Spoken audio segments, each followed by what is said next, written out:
She's not your mother, she's just someone helping out. The words slipped out before Malik could stop them, sharp as glass in the bright school hallway.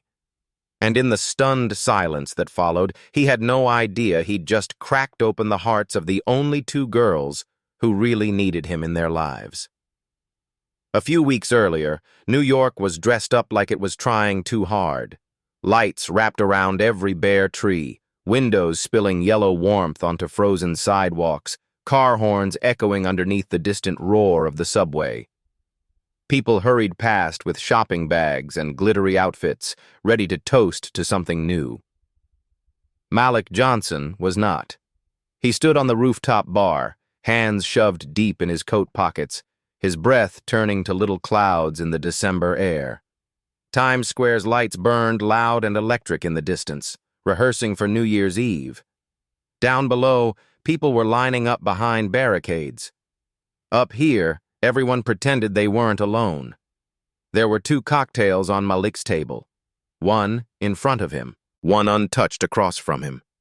The untouched one still carried a faint lipstick mark on the straw. The girl had lasted 11 minutes. "You didn't say you had a kid," she'd said, staring at the photo on his phone. A little brown-skinned girl with wild curls and paint on her cheeks, holding up a drawing of a purple sky. "It's on my profile," he'd answered. "Second line." "I thought you meant, like, later. Not now." Her voice had gone thin. "I'm sorry, I'm just not ready to be somebody's stepmom." Then she'd grabbed her purse, mumbled something about an early morning meeting, and left him there with 2 drinks and one more echo of the same sentence he'd been hearing for years. "Not ready. Not built for that. Not what I'm looking for." The wind cut sharper.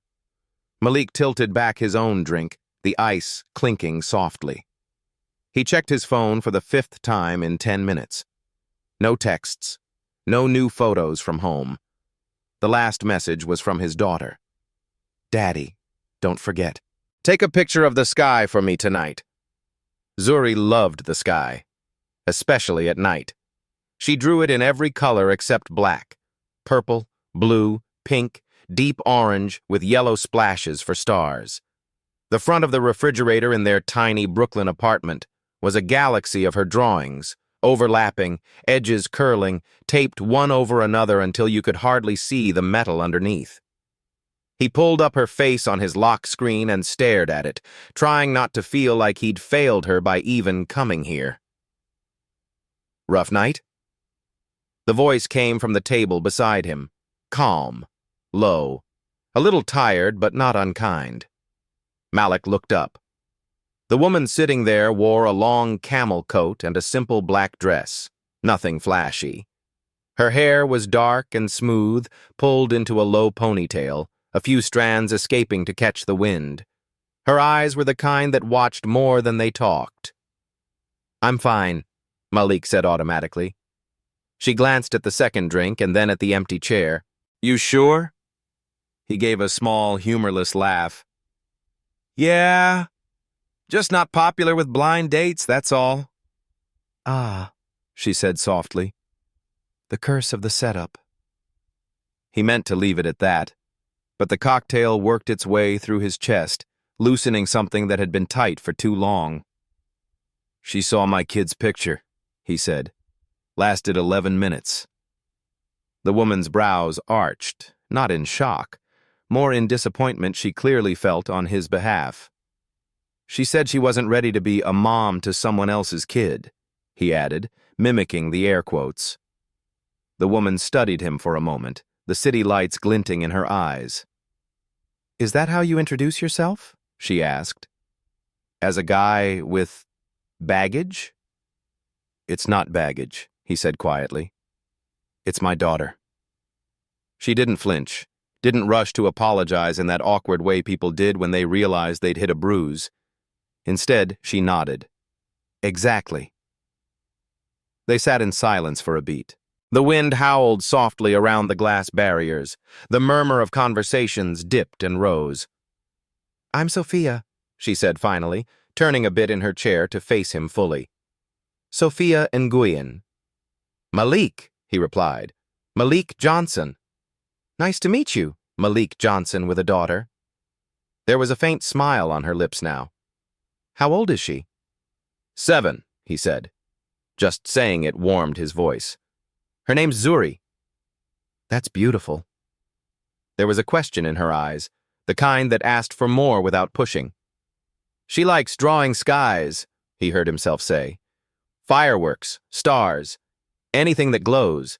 Our fridge is basically an art gallery now.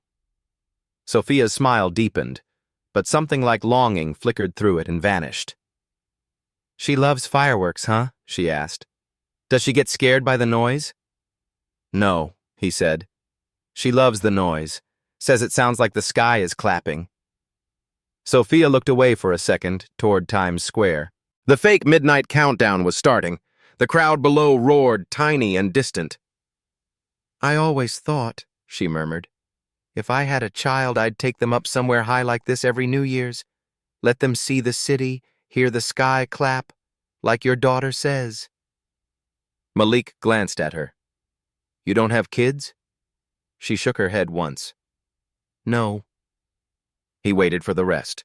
The part where she said she didn't want them, or wasn't ready, or liked her freedom too much. Instead, she took a breath that looked like it hurt.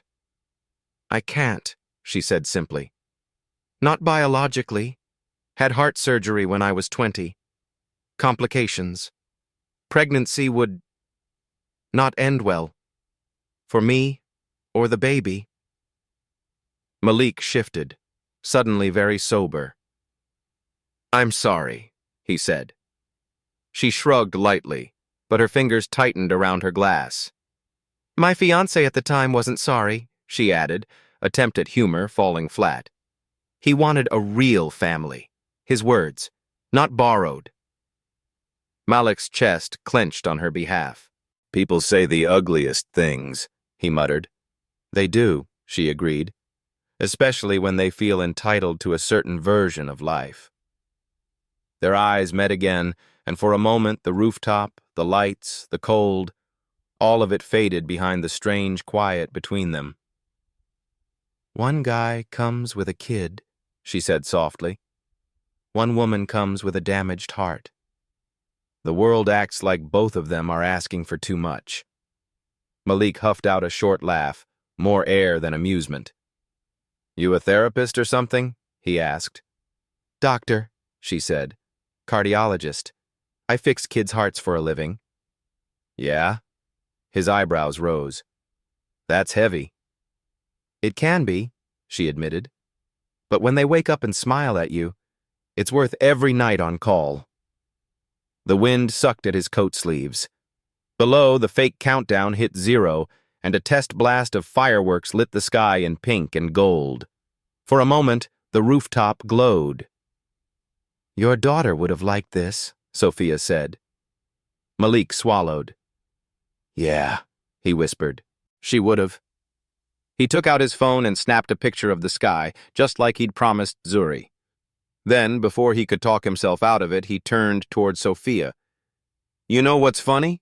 He said. Every time I tell a woman I have a daughter, she hears a weight, a problem, something to carry, but Zuri, she's the best part of my life. Sophia didn't look away. If someone ever really sees that, she asked quietly, will you actually believe her? The question stunned him. The wind rushed. He opened his mouth, closed it, searched for an easy answer and couldn't find one. Sophia took a slow breath, gathering courage. Malik, she said, eyes holding his, if you let me, I'd like to meet her. He blinked. My daughter? Yes. Why? Because, she said, voice trembling just a little, I've spent years loving other people's children at the hospital, knowing I'd never have my own. And tonight, for the first time, I'm sitting across from a man who loves his child so obviously it's in every sentence he says. She glanced down at her hands, then back up. I don't want to play games with you, she continued. I'm not asking for casual. I'm not asking to be temporary. I'd like to see if there's a world where I could be part of your life. Yours and hers. For real." He stared at her, heart pounding louder than the music. "You barely know me," he said. "I know you didn't flinch when you mentioned your daughter," Sophia replied. "You didn't hide her or call her baggage or apologize for her. You just said her name like it's the best word you know." She smiled faintly. "And honestly," she added, "that's already more than I can say for most men I've met in the last 10 years.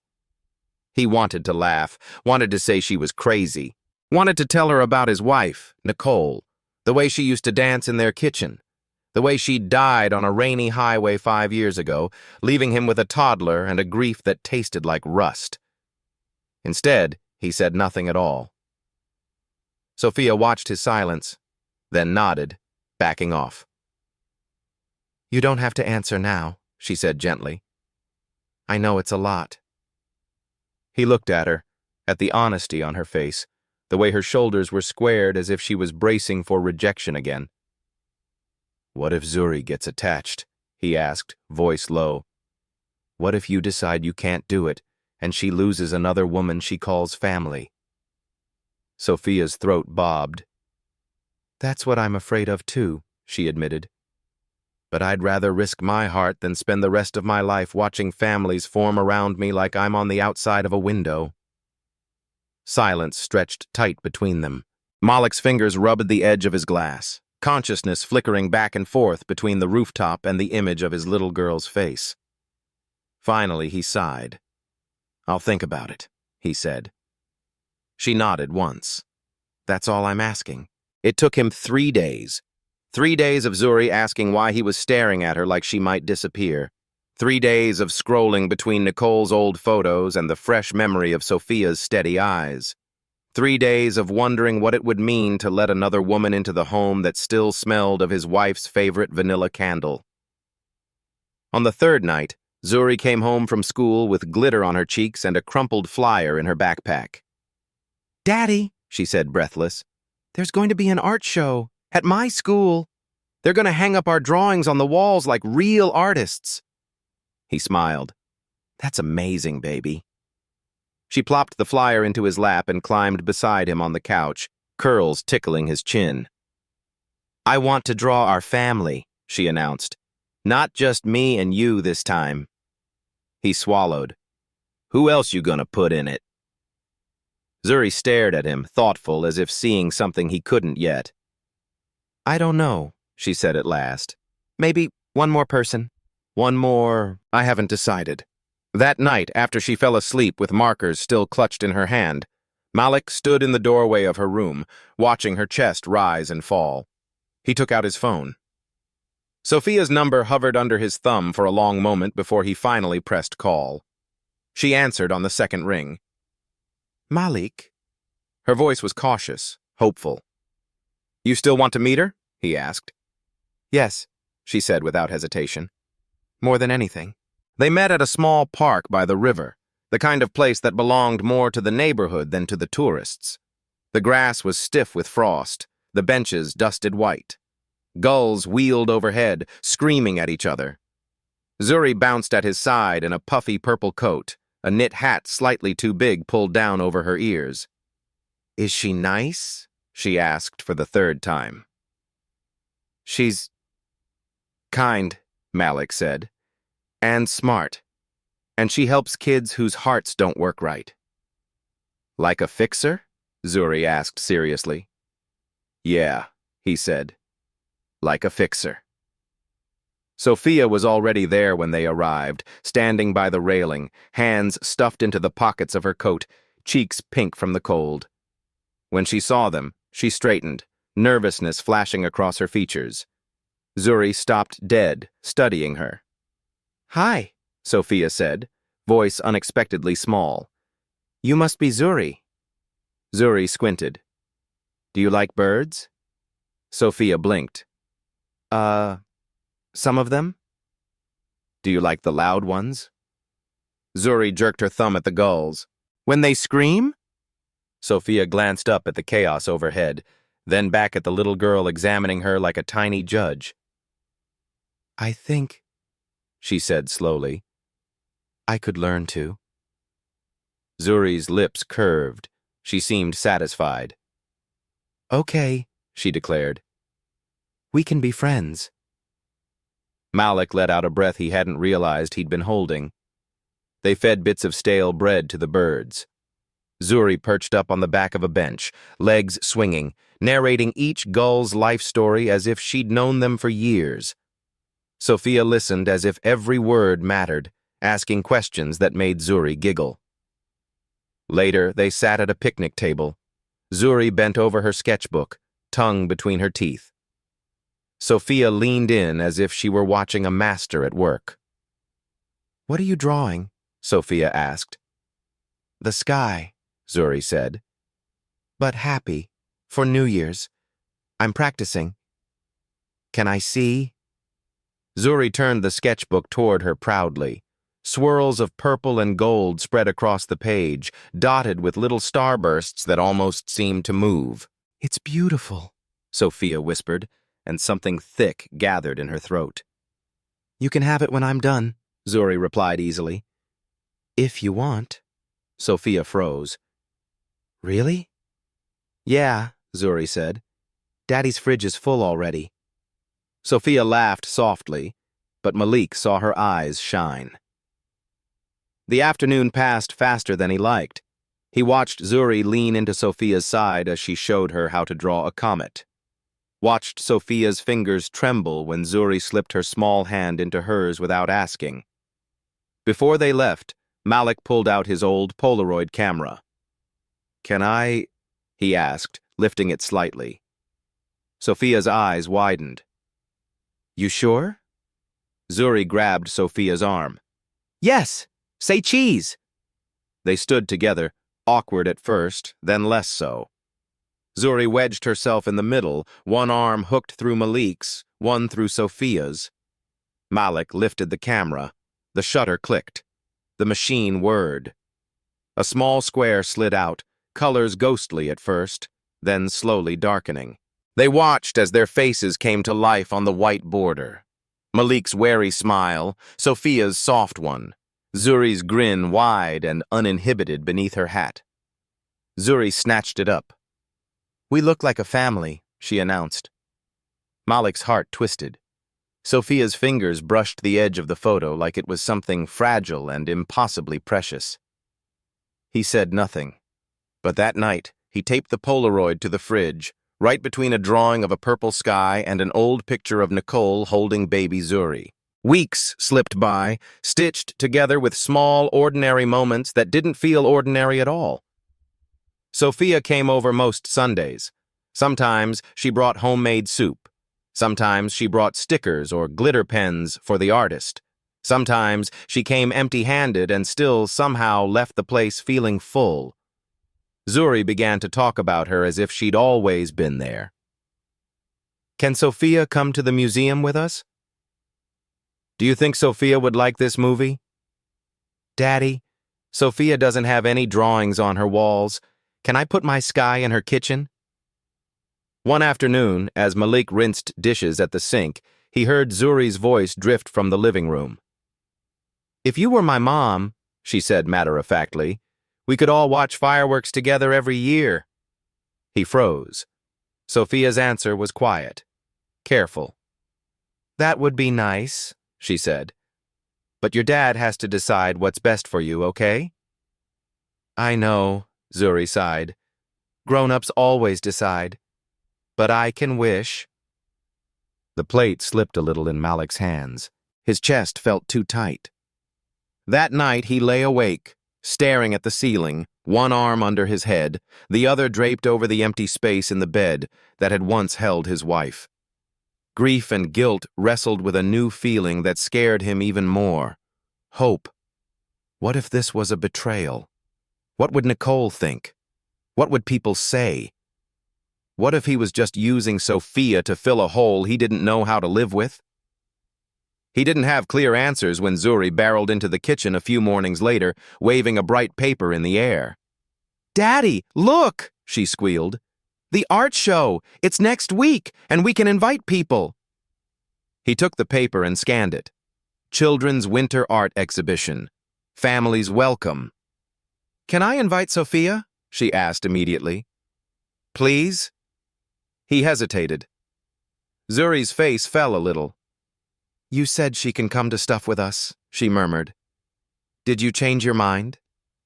He looked down at her, at the smudge of marker on her cheek, at the hope in her eyes. "No," he said finally. "I didn't change my mind. We'll invite her." Her grin could have powered the whole building. The school smelled like crayons and dust and cafeteria pizza. Colorful drawings lined the hallways, taped carefully at kid height. Parents milled around clutching coats and coffee cups, pointing and laughing at stick figures and lopsided snowmen. Zuri's class had been given a prime spot near the gym.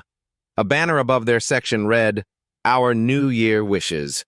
Zuri's piece hung right in the center. It was a city skyline at night, shaky but recognizable, with fireworks exploding overhead in gold and blue.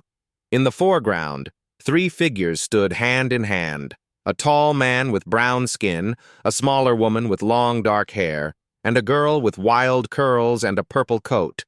On the bottom, in careful, slightly crooked letters, it said, "My New Family." Malik's throat closed. "You like it?" Zuri asked, bouncing beside him. "I love it," he managed. "Looks just like us." "Just like us," a familiar voice echoed behind him. He turned. Sophia stood there in a navy coat and a white scarf, eyes wide as she took in the portrait. Her gaze slid from the drawing to Malik, then to Zuri, and he saw the exact moment her heart broke open. "Oh," she whispered. "Zuri, is that me?" "Yeah," Zuri said, as if it were obvious. "That's you." Sophia laughed, shaky. "Why am I so tall?" "I made you tall so you can see more fireworks," Zuri said patiently. "Daddy's tall too. I'm still growing." Sophia blinked hard, fighting tears. Before she could say anything else, another voice cut through the noise. "Malik?" He turned. Amber walked toward them, heels clicking on the linoleum. Nicole's best friend. The woman who'd been there at the funeral, who'd brought casseroles and babysat Zuri and called him every month for the first year, and then less and less as their lives drifted apart. Now she looked between him and Sophia, eyes narrowing. "I didn't know you were seeing someone," she said. "It's new," Malik replied, suddenly unsteady. "Amber, this is Sophia. Sophia, this is Amber. She was Nicole's." "I know who she was," Sophia said gently. "I've heard a lot about her." Amber's gaze slid to the drawing on the wall. She read the title. Her face hardened. "My New Family," she read aloud. "Wow." Zuri beamed. "Do you like it?" Amber crouched down to Zuri's height, forcing a smile that looked brittle at the edges. "It's very nice, sweetheart," she said. "But don't you think your mom might be sad if she saw this?" "Mom's in the sky," Zuri said confidently, as if they'd had this conversation 1,000 times. "She's watching fireworks from up there. I want someone to watch them with me down here." Amber flicked her eyes up at Malik, sharp now. "So you replaced her," she said quietly. "Just like that." The gym's hum grew louder in his ears. Sophia stiffened beside him. "That's not what this is," Malik said, his voice coming out rough. "Really?" Amber rose back to her feet, crossing her arms. "Nicole's been gone, 5 years?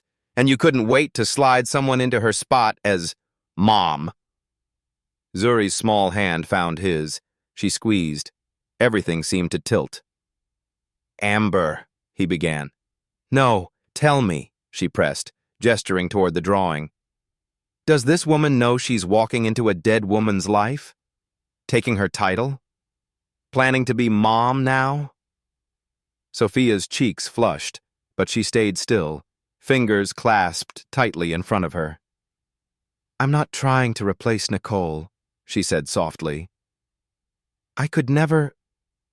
Then why is my best friend's face missing from her own daughter's family picture?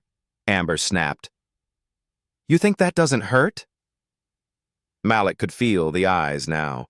Other parents glancing over, curious, catching snatches of words. Mom, replace, dead. His chest pounded. Grief and fear collided in a messy, panicked explosion. Daddy? Zuri whispered, tugging at his sleeve. What's happening? He didn't know how to explain adult cruelty to a 7-year-old in a hallway with fluorescent lights and paper stars taped to the ceiling. Amber, this isn't the place, he said. We can talk later. Oh, we will, she said. But maybe you should be honest with your daughter first. Tell her this woman is just passing through, so she doesn't get confused about who her real mother is. The words sliced through him. Zuri's fingers clenched harder around his hand. Sophia, standing a step away, looked like she'd been caught under a spotlight she hadn't asked for. Her eyes glistened. Malik, she whispered, barely audible. It's okay. You don't have to. He felt 100 judgments pressing in on him. 100 invisible juries. Past promises to Nicole. His in-laws' voices. The image of Nicole's face on the fridge. His fear reached for the easiest shield it could find. And he grabbed it. She's not her mother, he said, louder than he meant to. She's just someone helping out, a friend. The echo of his own words rang in his ears. Zuri's grip fell away. Sophia's head jerked back like he'd hit her. Amber's mouth curled, satisfied. I figured, she said. Have a good night, Malik. She walked away, heels clicking, leaving the three of them standing in the wake of the damage. For a second, no one spoke. The gym seemed too bright, the drawings too cheerful. Malik's heart hammered against his ribs, already regretting, but unable to take it back. Sophia was the first to find her voice. I see, she said, each word carefully placed, as if she were stepping through glass. Just someone helping out. Sophia, he began. She shook her head, blinking rapidly, a tear finally breaking free and sliding down her cheek. It's okay, she said. I get it. I know what it feels like to be temporary. She turned to Zuri, kneeling so they were eye to eye. Hey, she said softly, your picture is... It's the most beautiful thing anyone has ever made for me. Okay? Zuri's chin quivered. But you're not my mom, she whispered, repeating Malik's words like they tasted wrong in her mouth. I'm not your mom, Sophia agreed, her voice thick. You already have one, and she loves you, wherever she is. I just wanted to be someone who stayed. If your dad wanted that too. Her eyes flicked up to Malik, full of a hurt so deep it made his stomach turn. So I guess I was wrong, she finished quietly. She stood up. I have to go, she said. Sophia, wait, Malik said, reaching out. She stepped back, just out of reach. Take care of her, Malik, she said. Try not to make promises you can't keep. Then she walked away, disappearing into the crowd of parents and paper snowflakes. Zuri's eyes shone with tears. Daddy, she whispered, did I do something wrong? His heart cracked. No, baby, he said hoarsely, pulling her into his arms. You didn't do anything wrong. But he knew he had. Sophia didn't answer his texts.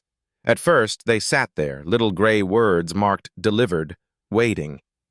I'm sorry. I panicked. Can we talk? Zuri misses you. I miss you too. Please. A day passed, then 2, then 3.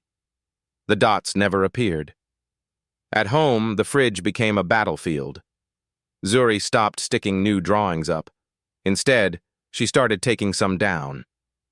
One afternoon, he came into the kitchen and found her standing on a chair, fingers tugging at the Polaroid of the three of them. Hey, Hey, hey, he said quickly, crossing the room. What are you doing? She's not our family, Zuri said, voice flat. You said so. His chest seized. He gently pried the photo from her small hands and stuck it back in place. Just because Daddy said something when he was scared, he said quietly, doesn't make it true. You lied? She asked, eyes wide. He sank down so they were face to face. I was trying to protect myself, he admitted. And I hurt you. And I hurt her. And I wish more than anything I could take it back. Zuri looked at the Polaroid, then at him. Her lower lip trembled. I wanted her to be my mom, she whispered. Not instead of mom. Just also. He couldn't breathe around the ache in his chest. I know, he said. Me too. Then why did you say she wasn't? Zuri demanded, tears spilling over now. Why didn't you tell that lady she's our new family? Because I'm a coward, he thought. Because I listen to ghosts louder than I listen to the people standing right in front of me. Out loud, he said, because I was wrong. For the first time since Nicole's funeral, Malik let himself cry in front of his daughter. Not just quiet tears in the dark, but raw, open sobs that shook his shoulders. Zuri stared, startled, then crawled into his lap and wrapped her arms around his neck. It's okay, Daddy, she whispered into his ear. You can fix it. Sophia's a fixer, too. You and her can both fix it. Her small faith pierced him more deeply than any accusation. That night, after she fell asleep, he sat at the kitchen table under the hum of the old light fixture, staring at the Polaroid. On the fridge, Nicole smiled from an older photo, Zuri just a chubby baby in her arms. Next to it, the newest Polaroid, a man, a woman, and a little girl caught in a moment that could have been a beginning. He took the Polaroid down, cradling it carefully, like it might shatter. Then he took something else. One of Zuri's notes she'd left taped to her bedroom door weeks ago in wavering purple marker. I wish Sophia was my new mom. He folded the note and slipped it into his pocket with the photo. For once, he wouldn't run from the hard thing. He'd walk straight into it. Snow fell in soft, heavy clumps the night he went to Sophia's apartment. The city noise was muffled, replaced by the squeak of his boots on the slush and the sound of his own heartbeat pounding in his ears. Her building was glass and steel, modern and clean. The lobby smelled like lemon and new carpet. He pressed the buzzer and waited, breath fogging in front of him. Yeah? Her voice crackled through the speaker, cautious. It's me, he said. Malik. There was a pause. What do you want? She asked, tired. To talk, he said. Just for a minute. Please. Another pause, longer this time. Then the door lock buzzed. He rode the elevator up, palms sweating, rehearsing apologies that all sounded too small. Sophia opened the door halfway, leaving the chain on. Her eyes were shadowed, tired. She wore an oversized sweatshirt and leggings, hair pulled back in a messy knot. You look cold, she said. I am, he admitted. I deserve it. She almost smiled, then stopped herself. What are you doing here, Malik? She asked. You made it pretty clear what I am to you.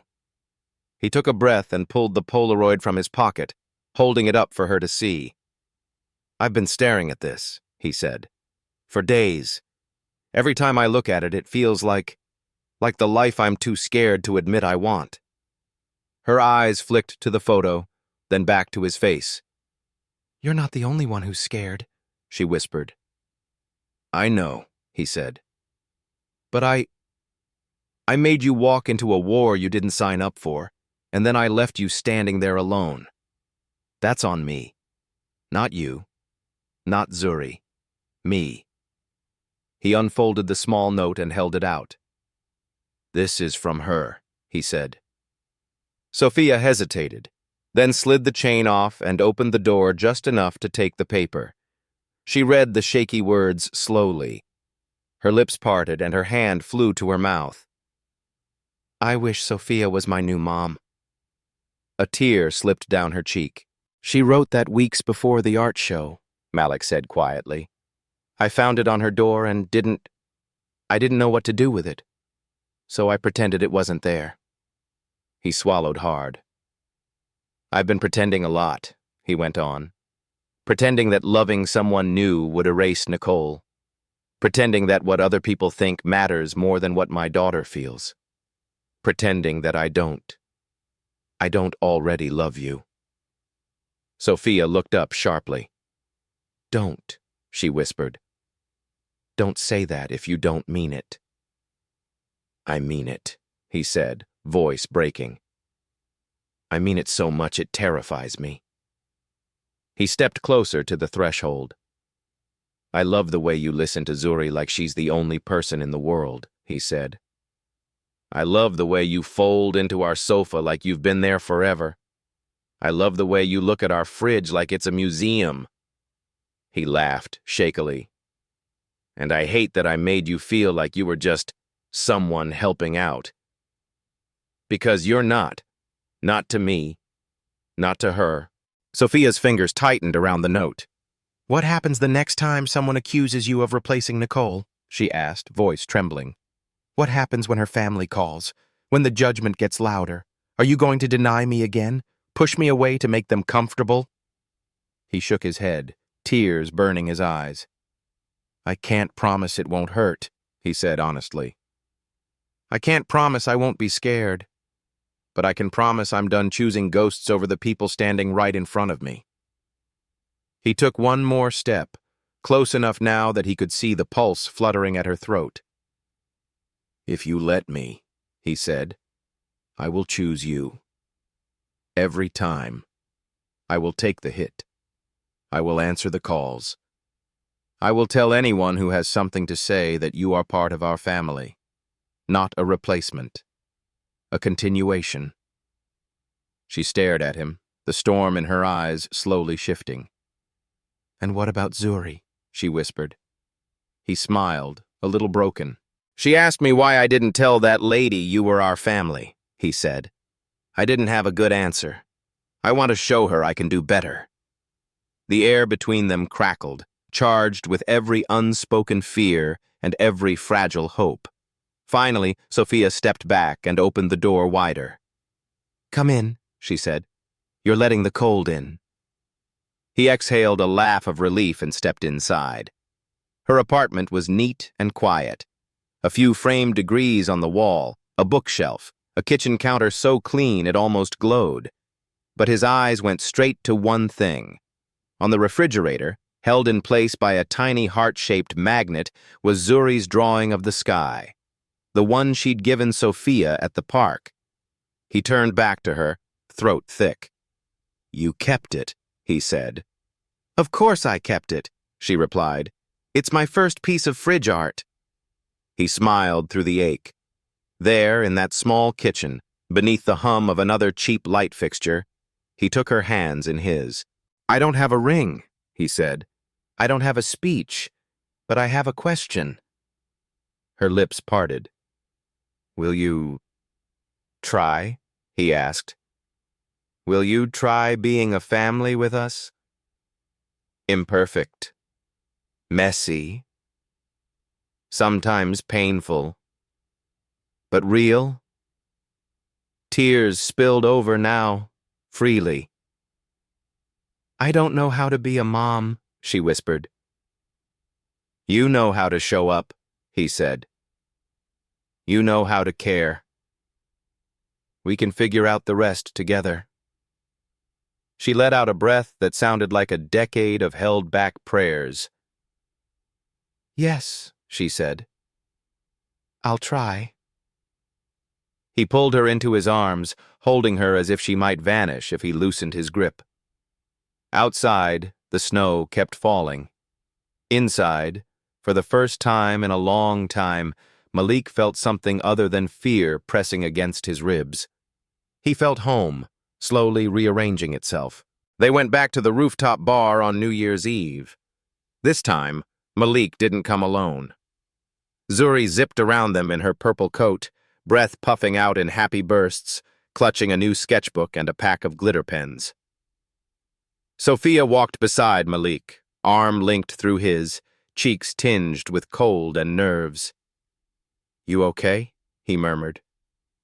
"I'm about to spend New Year's Eve with a man I love and a little girl who might call me Mom someday," she said. "So, no, not okay, but in a good way." He squeezed her hand. They found a spot near the railing where the whole city spread out like a circuit board beneath them. Zuri pressed her nose to the glass, squealing at the crowd below. "Daddy, look!" she shouted. "They're tiny!" Sophia laughed, tucking a curl back under Zuri's hat. When the countdown began, the noise swelled, 10,000 voices rising up from the streets. 10, 9, 8. Zuri grabbed both their hands, dragging them together. "Okay," she declared. "If we're doing this, we're doing it right." "Doing what?" Malik asked, amused. "New family," she said. "You have to stand like this." She placed herself between them, pressing into their sides, their joined hands forming a crooked little circle. Sophia glanced at Malik over Zuri's head, eyes shining. He saw fear there, yes, but he also saw something bigger. 5, 4, 3. "Hey," Malik said, leaning down so both could hear. "Just so we're all clear." They looked at him. "I love you," he told Zuri. "I love you," he told Sophia. "And I'm not going anywhere." Zuri grinned so wide it almost hurt to look at. Sophia's eyes flooded. 2, 1. The sky exploded. Fireworks ripped up the darkness, painting it in red and gold and electric blue. The city roared. The air shook. Zuri laughed, head thrown back. "It sounds like the sky is clapping," she yelled. Malik wrapped his free arm around Sophia's shoulders, pulling her in close. She leaned into him, resting her forehead briefly against his jaw. "Happy New Year," she whispered. "Happy New Beginning," he whispered back. Later that night, back in their Brooklyn kitchen, Malik taped a new Polaroid to the fridge. This one showed all three of them on the rooftop, fireworks frozen above their heads, cheeks smeared with joy. He placed it next to Nicole's photo, fingers lingering on both. "This isn't replacing you," he murmured to the memory of his wife. "This is us. Continuing." Zuri clambered up on a chair beside him, waving a fresh drawing. "Don't forget this one," she said. "It's our family with 2 moms, one in the sky, one on the ground." He looked at the picture. A brown-skinned dad, a girl with curls, a woman with long dark hair, and above them, another woman drawn in soft yellow, drifting among the stars. His eyes burned. "Yeah," he said quietly. "We'll definitely keep that one." He took a piece of tape and smoothed it down, making a little more room on the crowded door for one more story. Outside, winter clung to the city. Inside that small apartment, under the humming light and the smell of cocoa on the stove, a family that didn't look perfect to anyone else was finally, slowly, becoming whole. And if you've ever been that second chance in someone's life, or wished you could be, maybe a part of you knows how it feels too. If this story touched something in you, imagine what you'd say to Malik, or to Sophia, or to a little girl like Zuri, and keep that message somewhere safe. You never know when a heart nearby might be ready to hear it.